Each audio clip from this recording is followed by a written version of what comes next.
Hello student, welcome to career platform. I am Satish Sharma.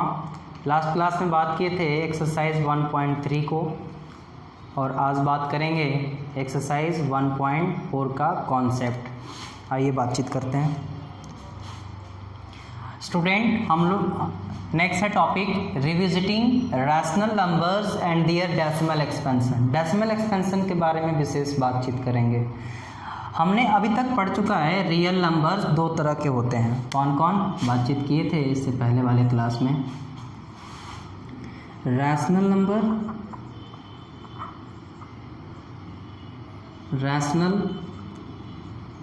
Number and irrational number.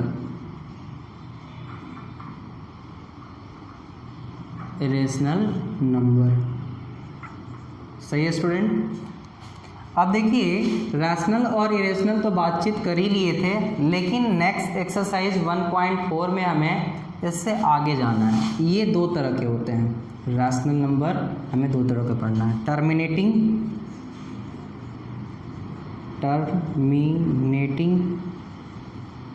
Decimal expansion कैसा होना चाहिए? Terminating decimal expansion,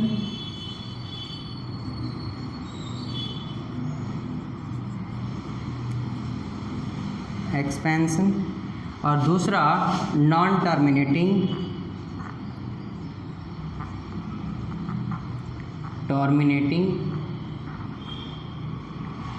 repeating, non terminating repeating या recurring decimal expansion.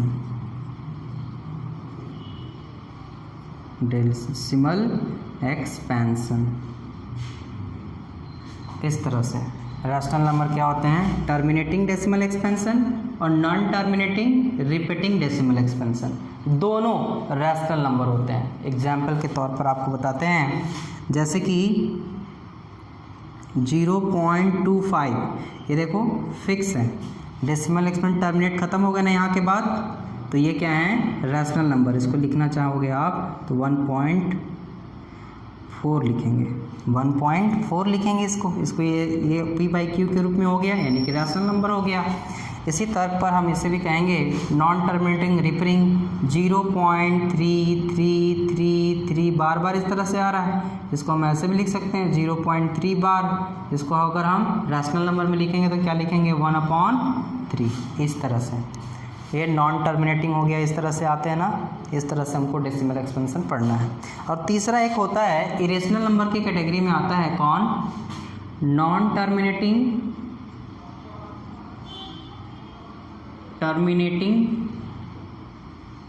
Non repeating decimal expansion.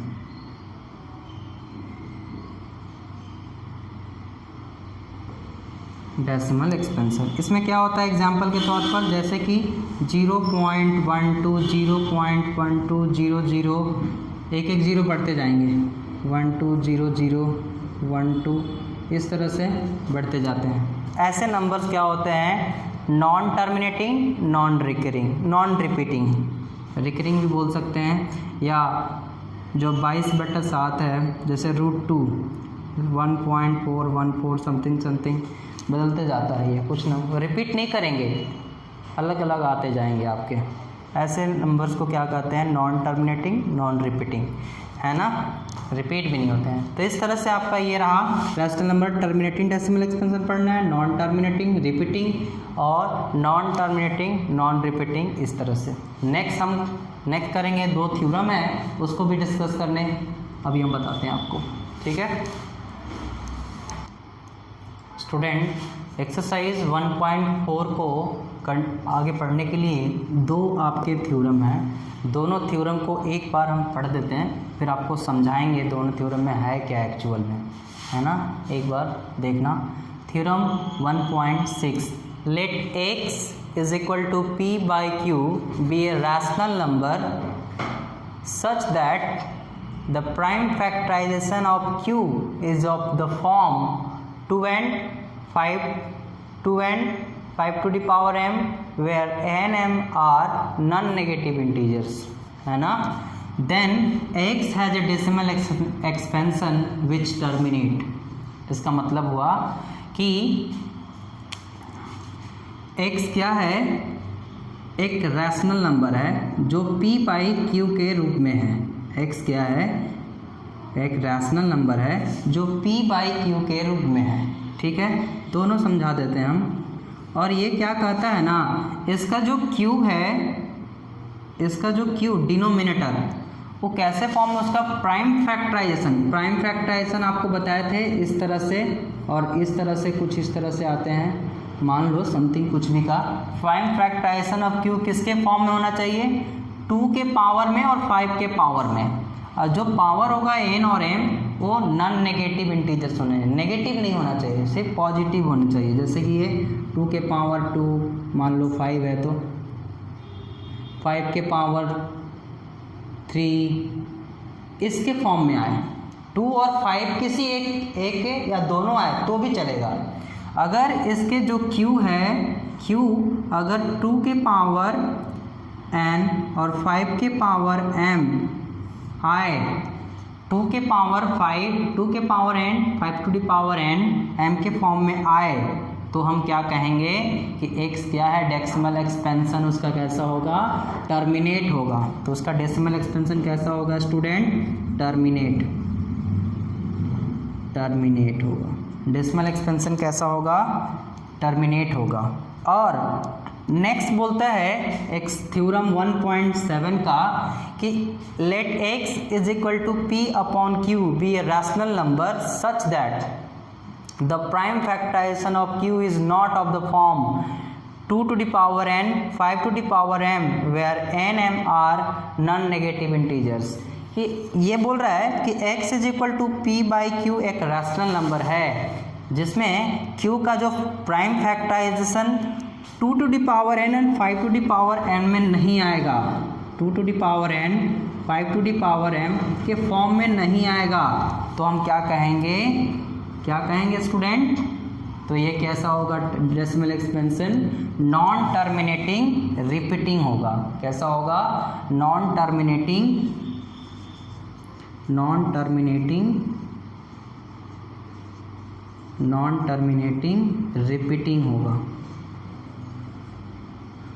Repeating होगा, इस तरह से होगा, है ना।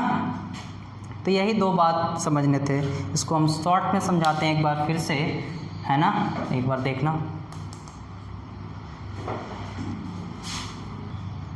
स्टूडेंट यहाँ हम बताए थे कि x कोई नंबर है p बाई क्यू के फॉर्म में, है ना, और उसको हम बताए थे कि जो इसका q का prime factorization 2 to the power n and 5 to the power m के फॉर्म में आएगा। अगर q का factorization 2 to the power n and 5 to the power m के बीच में आएगा, के फॉर्म में आएगा, तो उसको हम टर्मिनेटिंग कहेंगे, टर्मिनेट होगा उसका डेसिमल एक्सपेंशन।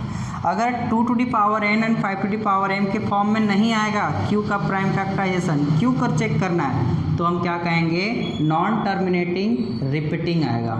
इसका डेसिमल एक्सपेंशन कैसा होगा, non terminating repeating. 2 to the power m, 5 to the power m का मतलब क्या है, मतलब डेसिमल एक्सपेंशन कैसा होना चाहिए, 2 का पावर 3, 5 का पावर कुछ भी 4 मान लो, यानी 2 और 5 हमको देखना है। अगर 2 और 5 रहेगा तो टर्मिनेट है, इसके अलावा कुछ भी रहेगा या नहीं रहेगा तो नॉन टर्मिनेट रिपीटिंग होगा। यही बात हम समझाना चाहते हैं आपको, है ना। अब यहाँ से आगे हम चलते हैं।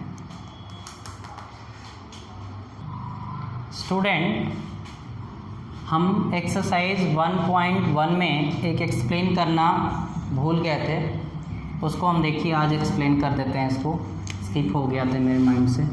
यूक्लिड डिवीज़न एल्गोरिथम और यूक्लिड डिवीज़न लेमा, ये दोनों बात में क्या अंतर है, ये बात हम समझा दिए थे, बस क्या समझाए नहीं थे वो आगे हम बताते हैं। एक बार फिर से उसको रिवीजन कराते हुए हम आगे बढ़ते हैं। यूक्लिड डिवीज़न एल्गोरिथम कब कहेंगे, यूक्लिड डिवीज़न एल्गोरिथम जब हम प्रोसेस को फॉलो करते हैं a is equal to b q plus r, और हम आपको बताए थे, कुछ भी ले लीजिए आप इस तरह से,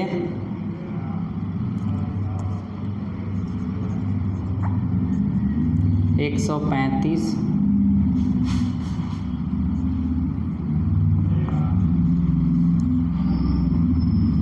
ये इस तरह से था।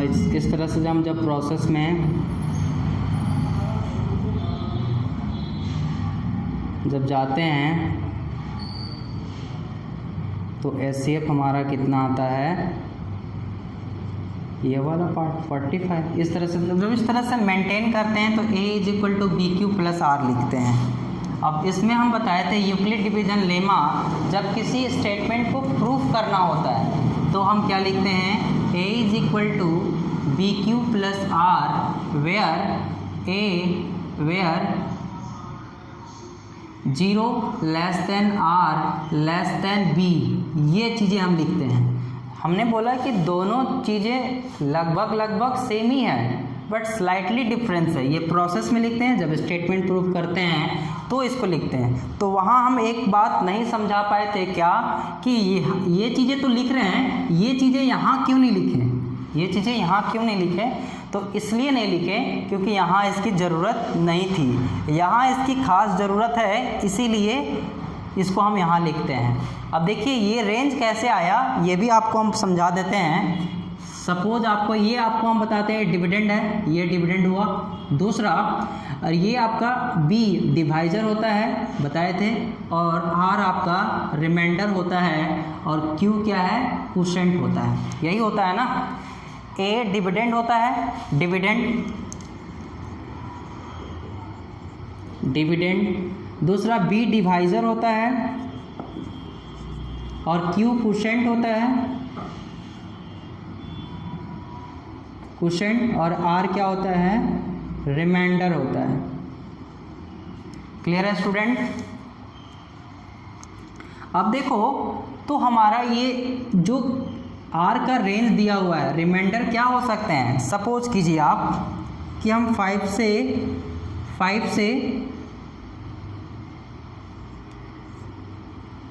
5 में डिवाइड करते हैं, 5 को 5 से हम डिवाइड करते हैं, तो देखना हमें रिमाइंडर इस पर हमको जोर देना है क्योंकि ये कैसे लिखा गया।